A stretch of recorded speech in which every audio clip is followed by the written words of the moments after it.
Olá, tudo bem? Estamos começando mais uma Arena do Futuro, nessa série especial sobre profecias. Deus te abençoe e seja muito bem-vindo. Antes de entrarmos no tema de hoje, eu quero lembrar a você que nós temos um curso bíblico maravilhoso, é um DVD chamado A Última Esperança, gravado em 5 países, e esse material está totalmente disponível para você. É só entrar em contato conosco pelo telefone ou por e-mail e nós enviaremos gratuitamente para você. Outra coisa, nosso programa está no Twitter. Nós temos muitos seguidores no Twitter que recebem mensagens diárias. Você também pode ser um desses. É só você entrar através do @ Arena do Futuro. Ou você pode também receber as mensagens diárias do Facebook. Nosso Facebook já passou a casa dos 200 mil e você faz parte disso. Vamos continuar evangelizando, vamos continuar levando a mensagem de Deus através das redes sociais. O Facebook é facebook.com/Arena do Futuro e ali tem vídeos diários para você. Além disso, temos um blog que está dentro do site da Novo Tempo. É só você entrar novotempo.com/Arena do Futuro. Tudo isso é para que você tenha mais condições e opções de receber a palavra de Deus. E antes do tema ainda, eu quero lembrá-lo da importância de ir à igreja. O programa Arena do Futuro é um programa da Igreja Adventista do Sétimo Dia e nós convidamos você para conhecer uma igreja adventista. Você que nunca foi a uma igreja adventista é o meu convidado especial. É só você entrar no site encontreumaigreja.com.br e ali você vai descobrir, localizar uma igreja mais perto de você. Vá até lá, você vai encontrar igrejas bem bonitas, igrejas mais simples, igrejas médias. Você vai encontrar vários tipos de igrejas. O mais importante não é o prédio, e sim as pessoas. As pessoas irão te receber de braços abertos. Você é meu convidado especial para conhecer a Igreja Adventista do Sétimo Dia, tá bom? Agora sim, prepare o seu coração. Nós vamos entrar agora no tema que é uma impressionante profecia. Esse tema, só o título já nos causa uma certa curiosidade, não é? Eu quero convidá-lo a abrir a Bíblia comigo para ver uma profecia que está no Antigo Testamento, no livro de Amós. Amós é um livro pequeno que fica logo depois do livro de Daniel. Você vai passar Daniel, você vai encontrar Oséias, depois você vai passar Joel e aí sim você tem Amós. Amós capítulo 8, versos 11 e 12. Está escrito: Eis que vem dias, diz o Senhor, em que enviarei fome sobre a terra, não de pão, nem sede de água, mas de ouvir as palavras do Senhor. Andarão de mar a mar, do norte até o oriente, correrão por toda parte, procurando a palavra do Senhor e não acharão. Não é uma impressionante profecia? É realmente impressionante. Bom, ela é mais impressionante, primeiro pelo que ela está realmente dizendo, mas também pelo fato de que no Brasil nós temos alguns estados que estão passando por um problema seríssimo, que é a falta de água. Nós percebemos que isso começou no estado de São Paulo, especialmente na capital de São Paulo. Depois foi para algumas cidades do interior e depois passou esse problema para o Rio de Janeiro. Então, São Paulo e Rio de Janeiro. Em seguida, Minas Gerais e outros estados do Brasil. E existem outros lugares no mundo onde existe a falta d'água. E as pessoas finalmente perceberam que o líquido mais precioso da terra é a água, não é o petróleo. Que sem o petróleo você pode ainda viver, mas sem água você não pode viver. Agora vem o profeta Amós e diz assim: Eis que vem dias, diz o Senhor Deus, em que enviarei fome sobre a terra, não fome de pão, nem sede de água, mas de ouvir a palavra de Deus. Então, o profeta está anunciando uma sede e uma fome que vai além da falta d'água que está acontecendo em alguns lugares do Brasil. O profeta está indo além, ele está falando que vai chegar um tempo em que haverá fome e sede. Não é fome de pão, de comida, e nem sede de água, mas uma sede espiritual e uma fome espiritual. A pergunta é, quando isso ocorrerá? E como será? Não é realmente uma profecia impressionante? Ela é impressionante porque agora eu vou lhe mostrar um contraponto. Enquanto o profeta Amós fala que vem dias em que vai acontecer essa fome e essa sede, e que as pessoas vão correr de um lado para o outro, de norte a oriente, procurando a palavra de Deus e não vai achar, enquanto ele fala isso, veja o que diz Mateus. O apóstolo Mateus, no capítulo 5 de Mateus, nós vamos ver aqui um versículo que é justamente um contraponto para tudo isso. É o verso 6. Mateus 5, verso 6. Diz assim: bem-aventurados os que têm fome e sede de justiça, porque serão fartos. Incrível, porque Mateus fala felizes os que têm fome e sede de justiça. Mas o profeta Amós fala assim, vai chegar um tempo em que Deus vai enviar fome e sede sobre a terra. Em outras palavras, quando você analisa Mateus e Amós, você percebe duas coisas incríveis. A de Mateus está mostrando que nós estamos vivendo um tempo de graça, um tempo de misericórdia, um tempo em que a porta da graça está aberta, um tempo em que a bondade do Senhor e as oportunidades de salvação estão disponíveis para todas as pessoas, entendeu? Por isso que ele fala, feliz quem tem fome e sede de justiça, porque a pessoa que tem fome e sede de justiça, ela será saciada, ela será farta, ela será atendida, ela será abastecida, ela será abençoada. Mas o profeta Amós está dizendo assim, cuidado, porque esse tempo de graça vai acabar. Cuidado, porque esse tempo de misericórdia vai chegar ao fim. Cuidado, porque vai chegar um tempo em que as pessoas terão fome e sede, mas não vão achar, não serão saciados. Ou seja, as pessoas viverão um tempo de angústia, um tempo de sofrimento espiritual. Imagina, se a falta de água, H2O, é tão terrível, se a falta do alimento sólido é tão terrível, imagine você a falta do alimento espiritual e a falta da água espiritual. Imagine alguém numa angústia de alma, numa angústia espiritual, numa depressão profunda, com problemas emocionais terríveis, com problemas psicológicos e espirituais, numa angústia tão terrível e não poder encontrar nada para resolver. Ou seja, ele tenta buscar, mas não existe, não há, porque a porta estará fechada, porque a oportunidade terá acabado. Então, veja que essa é uma impressionante profecia e comparando com Mateus, nós vemos duas realidades. Mateus mostra um período da porta aberta e Amós mostra um período da porta fechada. Entendeu? Então, diante dessa situação, diante dessa realidade, nós precisamos entender quando que a profecia impressionante de Amós irá se cumprir. Quando? Para entender quando, temos que ler um outro texto de um livro profético, que é o livro do Apocalipse. Nós vamos abrir a Bíblia em Apocalipse capítulo 7 e vamos considerar os 3 primeiros versículos, com destaque para o versículo 3. Mas vamos ler os 3 primeiros versículos. Veja que incrível isso aqui.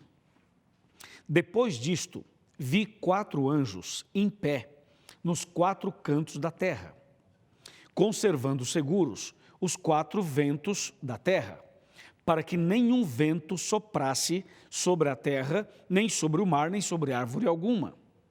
Vi outro anjo que subia do nascente do sol, tendo o selo do Deus vivo, e clamou em grande voz aos 4 anjos, aqueles aos quais fora dado fazer dano à terra e ao mar, dizendo em grande voz, não danifiqueis nem a terra, nem o mar, nem as árvores, até selarmos na fronte os servos do nosso Deus. Uau, que texto impressionante. Pois é, para você entender Amós e para entender Mateus, é preciso entender Apocalipse 7. Porque Apocalipse 7 mostra primeiramente 4 anjos nos 4 cantos da terra. É importante lembrar que esses 4 anjos, eles são figurativos, eles são representativos, eles representam a graça de Deus, a mão de Deus estendida sobre o planeta. E quando a Bíblia diz que os 4 anjos estão nos 4 cantos da terra, esta é uma outra expressão apocalíptica para se referir aos 4 pontos cardeais, entendeu? Então aí o profeta João, na visão, ele descreve dessa maneira.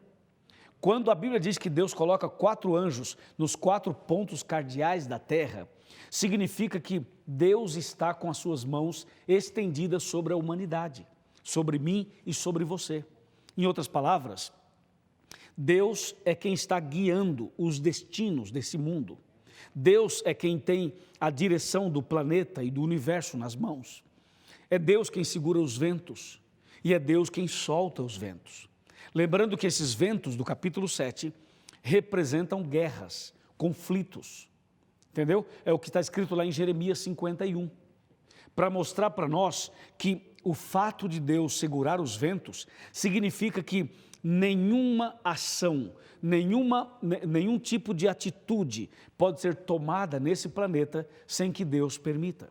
Inclusive, o próprio inimigo de Deus não pode atuar, não pode fazer absolutamente nada se Deus não lhe permitir, por incrível que pareça. Então, na verdade, Deus tem o controle das coisas nas suas mãos. E o fato de Deus segurar os ventos significa que Deus está dando à humanidade mais uma chance. Significa que Deus está dando a você e a mim mais uma oportunidade. Então, cada dia que passa é mais um dia de chance, é mais um dia de oportunidades. A Bíblia Sagrada vai mostrando um Deus de graça, um Deus cheio de graça, um Deus misericordioso, um Deus longânimo, aquele que é capaz de segurar os ventos e conceder a você mais um ano de vida, mais um dia de vida, mais um momento de oportunidade. Então, enquanto Deus estiver segurando os ventos, significa que a porta da salvação estará aberta. Enquanto Apocalipse 7 mostra Deus segurando os ventos, leva você a entender a mensagem de Mateus capítulo 5. Porque a mensagem de Mateus 5 é: bem-aventurados quem tem fome e sede de justiça, porque agora podem ser fartos, porque Deus está segurando os ventos. A pessoa só pode ser feliz tendo a fome e a sede de justiça porque o Espírito Santo está na terra, porque Jesus intercede no céu, porque a graça está disponível. Por isso, agora, quando Deus soltar os ventos, quando Deus der a ordem para soltar os ventos, significa que a porta se fechará, significa que a primeira fase do juízo terminará, significa que o tempo de graça e de misericórdia terá acabado. Soltar os ventos significa colocar um ponto final nas oportunidades de salvação que a humanidade está tendo. Então, agora, nesse exato momento, Deus ainda segura os ventos. Mas o profeta Amós, quando mencionou aquela impressionante profecia, ele estava se referindo justamente ao momento em que Deus vai mandar soltar os ventos. E quando Deus soltar os ventos, aí sim, cumprir-se-á o que Amós profetizou. Porque soltar os ventos também significa a retirada da ação do Espírito Santo na vida das pessoas. Hoje, por exemplo, o Espírito Santo está agindo, está trabalhando. Enquanto eu estou aqui falando para você, estudando a Bíblia com você, o Espírito Santo fala ao seu coração, fala à sua mente, você se sente impressionado, você se sente tocado, você entende que Deus está te chamando, o seu coração às vezes ele bate mais forte, ele queima, você entende que Deus está te chamando, isso é obra do Espírito Santo. O Espírito Santo é quem nos leva a entender a Bíblia. O Espírito Santo é quem nos faz aceitar Jesus. O Espírito Santo é quem nos leva ao arrependimento. O Espírito Santo que leva você a tomar uma decisão de ser batizado, de seguir Jesus, de começar uma vida nova. Então, quando soltar os ventos de Apocalipse 7, o Espírito Santo não vai fazer mais isso. Ele vai deixar de agir. e vai se cumprir o que está escrito em Gênesis, capítulo 6, exatamente aqui, capítulo 6, versículo 3, confira. Então disse o Senhor, o meu espírito não agirá para sempre no homem. Percebeu? O meu espírito não agirá para sempre no homem. Então, soltar os ventos significa que o ministério do Espírito Santo terminará. E também significa que o ministério intercessório de Cristo no céu chegará ao fim, acabará. A Bíblia então diz que Jesus vai se levantar no santuário celestial e vai dizer, está feito, acabou. E quando Jesus se levantar lá em cima e falar, está feito, aqui na terra o Espírito Santo também vai dizer, está feito. Está feito lá, está feito aqui. Acabou lá, acabou aqui. Então, fechou a porta lá, fechou a porta aqui. Isso quer dizer, os ventos foram soltos. Aí sim, vai se cumprir a profecia impressionante de Amós, que diz, eis que vem dias em que enviarei fome sobre a terra, não fome de pão, nem sede de água, mas de ouvir as palavras do Senhor. Justamente a partir do momento em que os ventos forem soltos. Agora veja um outro detalhe importante.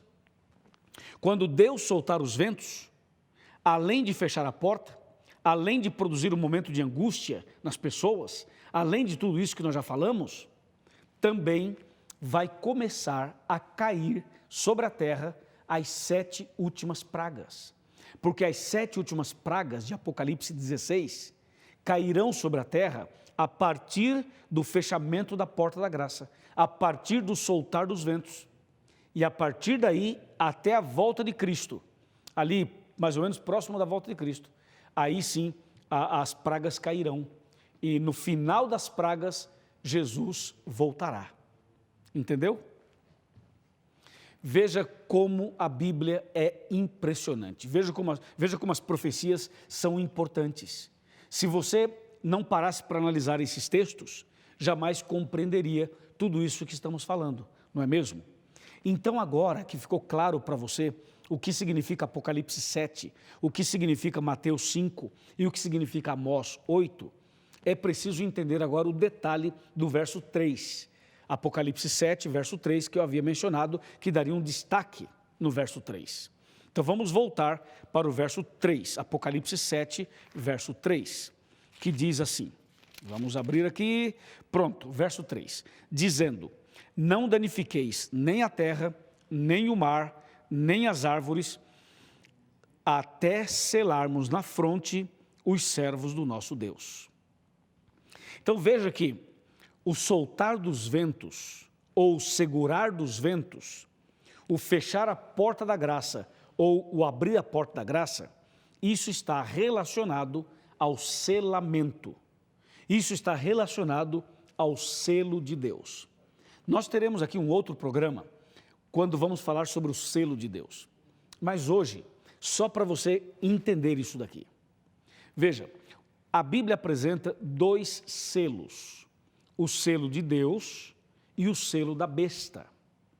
Nesse caso, o assunto de Apocalipse 7 está relacionado ao selo de Deus.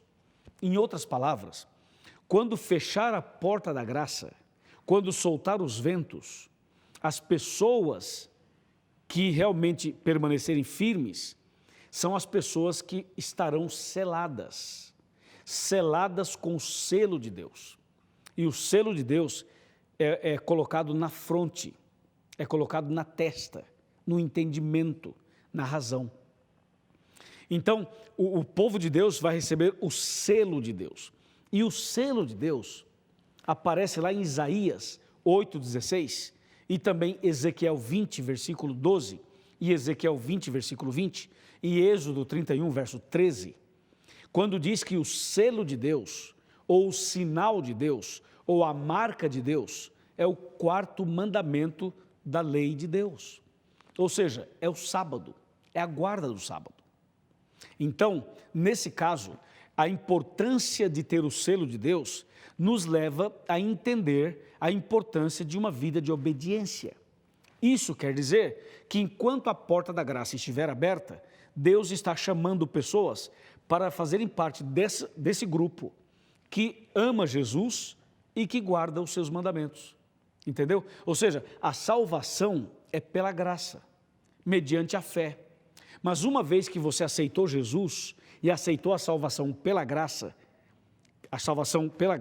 mediante a sua fé, então agora você vai ter uma vida de obediência aos mandamentos de Deus. A obediência, ela vem como um resultado da salvação. Primeiro a pessoa é salva e aí ela passa a ter uma vida de obediência. Ficou claro? Amém. Então agora tem uma pergunta interessante. Diante de todo esse tema maravilhoso, dessa profecia impressionante, a pergunta é a seguinte: como nós devemos nos posicionar? Qual deve ser a nossa atitude hoje, a nossa maneira de viver, a nossa maneira de ser, nosso estilo de vida? Como devemos aproveitar esse tempo de graça e de misericórdia?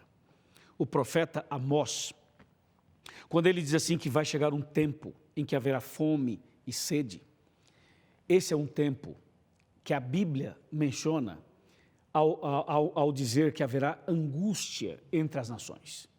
Haverá um tempo de angústia. Então, meu querido irmão, minha querida irmã, nós temos que aproveitar agora o tempo da misericórdia para nos relacionar mais intimamente com o nosso Pai Celestial. A única saída para o ser humano é viver uma vida de comunhão com Deus. Eu tenho observado algumas pessoas da Bíblia, tenho observado e analisado como eles viveram e tenho tomado decisões para eu viver igual. Por exemplo, Abraão. Como era Abraão? Como vivia Abraão? A vida de Abraão era uma vida de intimidade com Deus. Eu fico analisando a vida, por exemplo, de Moisés. Como passou a ser a vida de Moisés? Um homem que tinha uma intimidade com Deus. Eu fico analisando a vida de Enoque. Enoque também era um amigo de Deus. Eu fico pensando em João Batista, em Paulo, fico pensando em Elias, fico pensando nesses homens e mulheres do passado. O segredo da vida vitoriosa deles era uma vida de comunhão, de intimidade com Deus. E é isso que Deus espera de nós, uma vida de comunhão e de intimidade com Ele. Hoje é tempo de viver dentro do nível de Mateus capítulo 5. Bem-aventurados quem tem fome e sede de justiça, porque serão fartos. Jesus está chamando você para viver essa experiência, a experiência da comunhão, da intimidade com Deus, a experiência de andar com Deus, a experiência de entregar a vida completamente a Deus. Se você fizer isso, você vai perceber a diferença. Você vai começar a viver a atmosfera celestial aqui. Você vai começar a viver a eternidade aqui. E se você comer desse pão e beber dessa água, tenha certeza, quando chegar o tempo de angústia, você estará protegido, estará amparada e amparado. Vamos falar mais sobre isso? Vamos. Eu vou sentar aqui no meu sofá e você também senta aí na sua casa, já está sentado, talvez. Eu quero me ajeitar aqui, meu paletó, só um minutinho, e nós vamos então conversar agora sobre esse assunto. Sabe, a Bíblia fala das 10 virgens, já leu? Mateus 25? As 10 virgens, 5 eram prudentes e 5 eram nécias, eram loucas. A diferença entre essas 5 e essas outras 5 é que as 5 prudentes, elas tinham azeite no seu estoque de reserva, e as 5 nécias não tinham nada. Então, o segredo é hoje abastecer, alimentar do pão espiritual. O segredo é andar com Jesus, comer do pão espiritual todos os dias. Se você se alimentar desse pão, tenha certeza absoluta, naquele dia do tempo de angústia, você estará protegido, porque o seu pão lhe será dado e as suas águas serão certas, como está escrito em Isaías 33. Eu pergunto, você está disposto a viver uma vida de comunhão, está disposta a viver uma vida de intimidade com Deus. Você quer hoje dar esse passo de fé, você quer hoje entregar sua vida a Jesus, você deseja hoje começar uma nova jornada, uma nova caminhada. Estou falando para você que abandonou a fé, que abandonou a igreja, a você que não frequenta mais a igreja, a você que um dia esteve na igreja, mas agora não está mais, e a sua igreja é a TV Novo Tempo. Eu quero convidar você a ler a Bíblia, a orar, a buscar a Deus, a ir para a igreja, a ser batizado, a nascer de novo. Eu quero convidar você a aproveitar o tempo da graça, da misericórdia, o tempo de bondade divina em que Deus está dando chance para todo mundo. Aproveita, meu amigo, aproveita esse tempo, porque dias virão em que nós não teremos mais esta oportunidade, não haverá mais esta chance. Então agora, hoje é o tempo da graça, hoje é o tempo da salvação, hoje é o tempo do batismo, hoje é o tempo do perdão, hoje é o tempo da reconciliação. Se você quer dar esse passo de fé, se você quer voltar para Jesus, se você quer voltar para os braços do Pai, se você quer comer desse pão, beber dessa água, se você quer começar uma nova vida, eu vou orar por você. Eu vou entregar a sua vida nas mãos de Deus, para que Deus te abençoe. Então vem cá, chega perto, vem aqui, chega pertinho da gente, estenda as suas mãos aqui, segura nas minhas mãos, vamos orar, é uma maneira amigável, estou conversando com você, você é meu amigo, eu sou o seu pastor, vem cá, chega perto, nós vamos orar por você e entregar sua vida nas mãos do Pai. Oremos. Querido Deus, nosso eterno Pai, obrigado por essa impressionante profecia.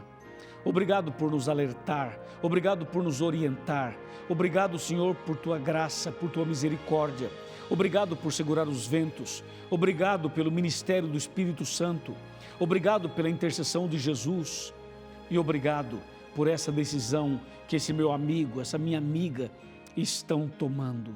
Eu os entrego nas Tuas mãos. Senhor, aqui estão as nossas mãos, segura em nossas mãos.